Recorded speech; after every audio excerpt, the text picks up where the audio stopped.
Ticket के खिलाफ आप लोग हैं, जो पार्टी ने टिकट दिया है, पार्टी के दिए हुए टिकट के खिलाफ आप लोग किस तरीके से देखते हैं, क्या है? देखिए, पहली बात तो आप एक बहुत अच्छे से जान लें कि पार्टी ही हमारी सब कुछ है और पार्टी के हम हैं सच्चे कार्यकर्ता, ठीक है। अब पार्टी में इतना बड़ा परिवार है कांग्रेस का और प्रजातंत्र में सबको अपनी अपनी बात कहने का हक है, तो अगर खुल के कोई बात कहता है अपने घर में तो उसमें कोई बुराई वाली बात नहीं है। उद्देश्य सबका बड़ा साफ है कि पार्टी के हित में जो भी अच्छा हो, जो पार्टी की सीट निकाल पाए ग्वालियर 15 से, ऐसा हमारा मानना है कि पार्टी को उस पर सोचना चाहिए। भारतीय जनता पार्टी ने क्षत्रिय को यानी ठाकुर को टिकट दिया और यहाँ से भी ठाकुर की मांग कर रहे हैं, तो कहीं ना कहीं ध्रुवीकरण की बात नहीं है। पहले भी बीजेपी कांग्रेस दोनों क्षत्रिय लड़े हैं और क्योंकि ये क्षत्रिय सीट रही है शुरू से, तो हर दल से ही, चाहे बीजेपी हो चाहे कांग्रेस से, दोनों दल से क्षत्रिय पहले भी लड़ चुके हैं। आप कांग्रेस सरकार बनने की बात कर रहे हैं, मगर पूरे मध्य प्रदेश में विरोध शुरू हो गया है कांग्रेस। कहाँ विरोध शुरू हुआ है? अपनी बात रखना एक अलग चीज़ होती है, विरोध एक अलग बात होती है। ये बात रखना है, कोई विरोध नहीं है। देखिए, उनका संबंध बहुत अच्छा है और वो खुल के बात करते हैं। यदि आपकी बात नहीं मानी जाती है, क्योंकि अभी तक आपकी बात सुनी तक नहीं गई है, तो किस तरीके से देखेंगे आप? बहुत जल्द आपको दोबारा से मुलाकात होगी और आपको सारी चीज़ें बताई जाएंगी बहुत जल्द। उसमें यहाँ के जो कांग्रेसी हैं उनको अनदेखा किया गया है। एक ऐसे व्यक्ति को टिकट दिया है जो 35,000 वोटों से हारा हुआ है।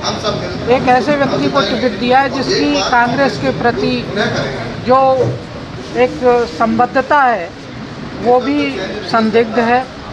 और यहाँ की जनता को जो एक सही कांग्रेस का प्रत्याशी मिलना चाहिए वो नहीं मिला है। इस बात को लेके हमने आप लोगों को यहाँ पर बुलाया। विरोध कहाँ दर्ज कराया है? किस प्रकार का विरोध आपने? हमने माननीय अध्यक्ष महोदय से ये कहा है कि इस कांग्रेस को अगर जिताना है और कमलनाथ जी को यदि हमें मुख्यमंत्री बनाना है तो ऐसे लोगों को टिकट देना आवश्यक है जो कांग्रेस के टिकट से जीत के आएँ। जो व्यक्ति खुद ही 35,000 वोटों से हारा हुआ है उसको कैसे आप जिता सकते हैं? किस तरीके से आप उसको ये कर सकते हैं कि वो पुनः जीत के आपके एमएलए के रूप में आपके सामने आएगा? क्या मांग है आपकी? मांग क्या है? मांग किस तरीके की? हमारी मांग है कि इस पर पुनर्विचार किया जाए और यहाँ पर किसी और को भी ऐसे व्यक्ति को दें जो कांग्रेस से पूरी अपनी सहमति रखता हो, कांग्रेस के प्रति समर्पित हो, कांग्रेस के लिए काम करता हो, वो आम जन में यहाँ पर एक्सेप्टेबल हो। ऐसे व्यक्ति को आप टिकट देंगे तो हम उसको जिता के आपके पास भेजेंगे। तो सुनील शर्मा के लिए काम करेंगे क्या आप अगर टिकट नहीं बदला जाता? ये आप पहले देखिए। मुझे लगता है कि इस पर हमारा जो निवेदन है आदरणीय कमलनाथ जी उस पर गौर करेंगे, हमारे आदरणीय नेता उस पर गौर करेंगे और एक सही निर्णय 2-3 दिन में लेंगे। अगर आदरणीय अगर काम ही करना होता तो कांग्रेस का क्या सर्वे ठीक नहीं हुआ? क्या सर्वे में क्या दिक्कत है? नहीं, मुझे नहीं मालूम कांग्रेस का कैसे सर्वे हुआ और किसने कराया। नहीं, आपने चूंकि जनसंख्या के आधार पर बात करी थी तो ये पूछना चाह रहे हैं आप किस तरह का सर्विस क्या सर्वे से आप ये वाली सीट? नहीं, मुझे मालूम ही नहीं है किसने सर्वे कराया, कैसे सर्वे कराया और वो सर्वे का अर्थ क्या है। मुझे तो देखने में नहीं मिला कि सर्वे का कोई ज़्यादा मायने रखा गया हो। हमने देखा कि जब बातें हुई तो कहीं किसी प्रकार से किसी को दतिया में क्या सर्वे हुआ, दतिया में एक टिकट दिया गया फिर बदल दिया गया, दूसरी जगह भी टिकट बदले गए।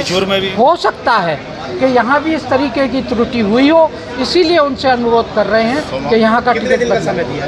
2 दिन का समय। अब 2-3 दिन का समय है, उसके बाद फिर हम उनसे पुनः अनुरोध करेंगे और अपनी रणनीति बनाएंगे कि हमको क्या करना है कांग्रेस के लिए। नहीं, कांग्रेस के हित में हम काम कर रहे हैं, कांग्रेस के हित में ही काम करेंगे। कांग्रेस के आयत करने का कोई हमारा ना योजना है ना काम करेंगे हम। टिकट नहीं बदला जाता, सुनील शर्मा रहेंगे फिर क्या? आपको बताया ना हमने। 2 दिन के बाद 2 दिन के बाद हम आपको बताएंगे कि हमारी क्या योजना है। जी, आपको भी लग रहा होगा कि जब मीडिया बुलाई किस लिए बुलाई गई है? विरोधी तो है। बीएसपी ज्वाइन कर लिए, बीएसपी पर टिकट पे लड़ रहे हैं, ऐसा ही इतिहास में ग्वालियर में देखो हो रहा है। नहीं, मैं किसी को एग्जाम्पल मान के कोई कार्य नहीं करूँगा। मैं 40 साल से कांग्रेसी हूँ, कांग्रेस की हित की बात करूँगा और ये मैं कांग्रेस की हित की बात कर रहा हूँ। मैं ये नहीं कह रहा कि आप मुझे टिकट दे दो, मैं ये कह रहा हूँ कि किसी भी ऐसे व्यक्ति को टिकट दे दो जो कांग्रेस का सच्चा सिपाही हो हम उसको जिता के यहाँ से भेजेंगे।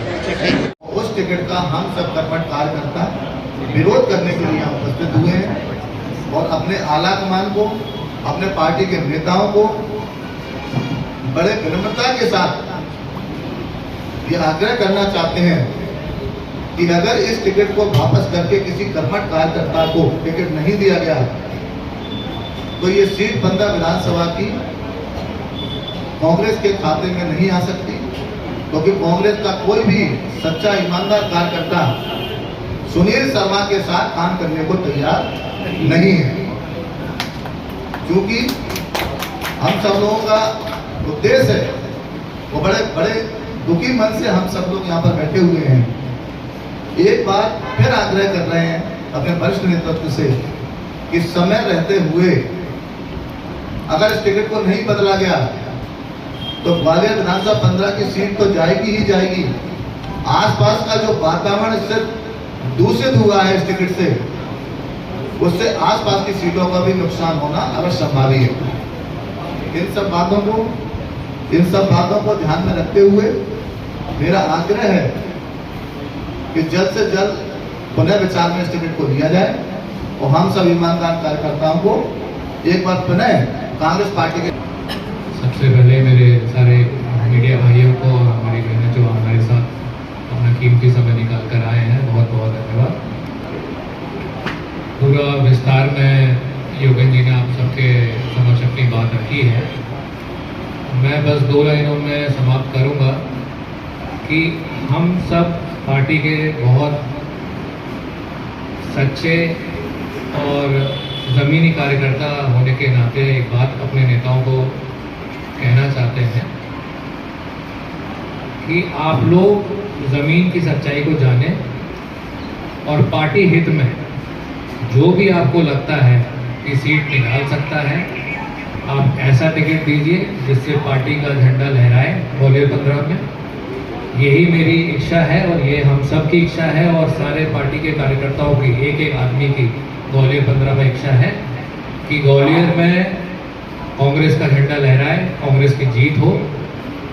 और हमारे वीरेंद्र भाई साहब भी अपनी बात रखेंगे।